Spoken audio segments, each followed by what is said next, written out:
It is 1626. Along the rocky New England coast, there are several new settlements. It's a small community numbering scarcely more than 30 people.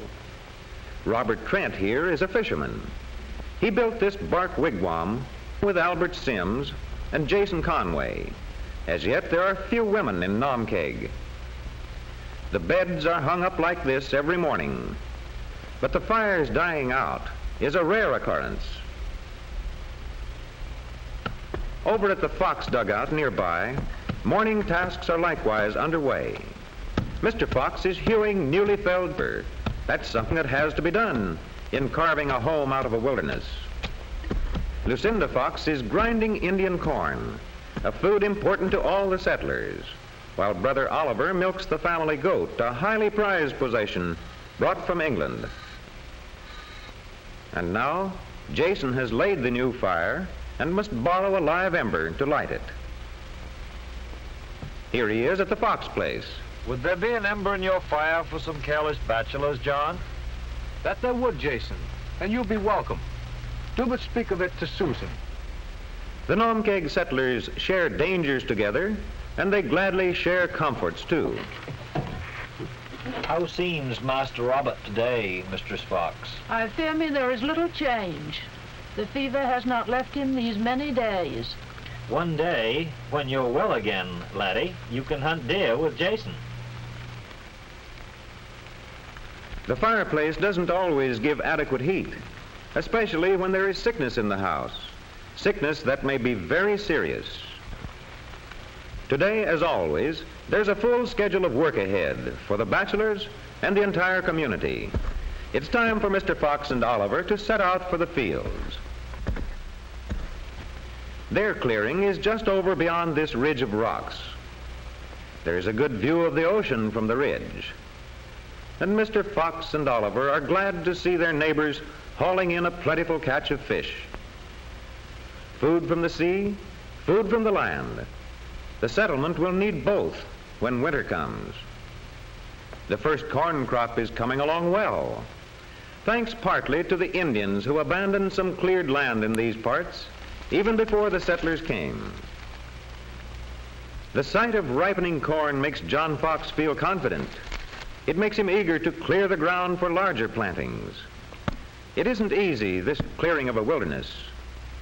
It isn't easy removing the stones from the rocky New England soil, but it makes a difference when you're building something new.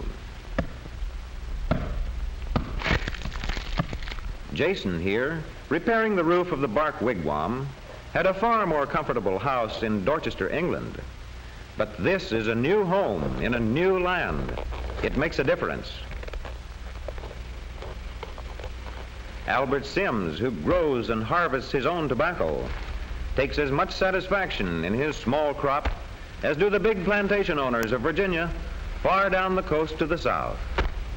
Thus, in the field and in the home, the Naumkeag settlers carry on day in and day out. The scant food supply must be carefully doled out, and with tallow scarce, pitch pine splints are fashioned by hand for candles. Even when the long day's work is done, there may be heavy burdens to bear, but there is faith and gratitude.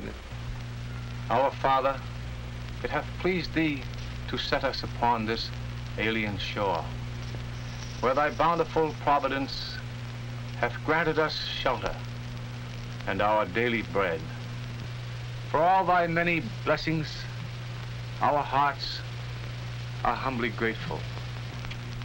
We beseech thee, if it be thy will, that in thy great mercy thou wilt spare this, our little son. This is the Naumkeag of 1626, close by the New England coast, where the waves surge against the shore. 3 years pass. It is 1629. Naumkeag is now called Salem. A number of craftsmen from England have joined the growing settlement. These sawyers are cutting the timber of the New England forests into strong, straight boards for houses. Others are making shingles for some of the better homes. Shingles split from logs by hand and shaped by skillful artisans. And here at the newly built brickworks, clay dug from the earth nearby is ground and mixed and moistened and then placed into molds. Sized and shaped by the wooden forms, the blocks of clay will be dried in the sun and later hardened in kilns. Bricks for chimney and hearth and fireplace. Nearby, the newly arrived blacksmith beats out nails for the ever more numerous houses. The iron for the nails and the coal for the forge have to be brought from England. But the actual manufacture